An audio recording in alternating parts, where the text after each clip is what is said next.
L'histoire vraie ou pas de Pierre Bellemare. Ah, ça va être difficile de berner Bonaldi. Hein. Oh là Pierre là. Bellemare, est-ce que l'histoire de Pierre est vraie ou pas? On écoute. Alors, Dans la gueule du loup, c'est son titre. En février 1990, un Américain habitant à Renton, dans l'État de Washington, se retrouva dans une situation financière tellement alarmante qu'il décida pour la première fois de sa vie de commettre un hold-up. Pour son baptême de braqueur, notre homme eut la riche idée de choisir un magasin d'armes.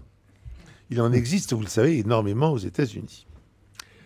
La voiture de police qui stationnait à l'entrée de la boutique ne dissuada pas notre homme. En pleine journée, il pénétra donc, cagoulé, dans les shops remplis bien sûr de clients qui, pour la plupart, possédaient déjà leurs propres armes. Dans cet État américain, le pourcentage d'adultes détenant une licence les autorisant à porter une arme dans les lieux publics est conséquent. L'apprenti braqueur cria « C'est un hold-up, tous à terre !» puis tira quelques balles en l'air avec son revolver. Immédiatement, l'employé de la boutique et la dizaine de clients présents, dont un policier en uniforme d'ailleurs, répondirent au tir. Touché par 2 balles, l'homme se retrouva au sol et tira sur toute personne qui voulait s'approcher de lui. 2 des clients furent gravement blessés.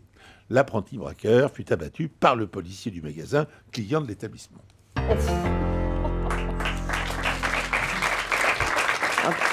Une bonne histoire. On revient au classique. Ah bah oui, de Pierre. c'est bien. C'est bien. C'est difficile d'être plus bête, quoi. Ah oui. Alors, est-ce qu'on y croit, Jean-Luc Lemoyne? Évidemment, on y croit. Il y a eu une mort, donc c'est bien. C'est du Pierre Bellemare.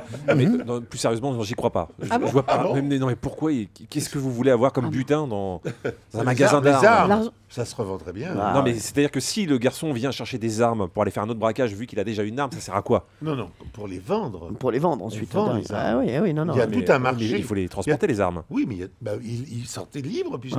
Parlez-moi autrement. Vraiment. Allez, Ah, Valérie. moi j'y crois en plus, je trouve ça tellement stupide comme mort que vraiment j'ai envie d'y croire. Thomas Hervé. La défense en règle de Pierre Bellemare, là, qui vient d'essayer de contrer, me fait dire que non, en fait, c'est complètement du bidon. Sinon, il n'aurait pas défendu Et, comme ça. et Jérôme Bonaldi. 230 millions d'Américains, 600 millions d'armes, plusieurs milliers de boutiques. Statistiquement, c'est jouable, j'y crois. Il y croit, Jérôme Statistiquement, c'est faisable. Eh bien, en effet, elle est vraie pour le départ. C'est-à-dire que le type choisit bien un magasin d'armes pour aller faire un hold-up dedans. C'est quand même le comble du comble. Bon. Donc, Il y avait évidemment, la voiture de flic devant aussi. devant aussi. Tout ça est Génial. exact. Donc, évidemment, il rentre à l'intérieur du magasin. Les types, tous ont des armes plus ou moins à la main. Bon, ils sont en train de les regarder. Il fait « Oh les mains !» C'est un hold-up. Et là, pan, pan, pan, il lui tire directement dessus. Il est descendu Il est mort de rire. instantanément.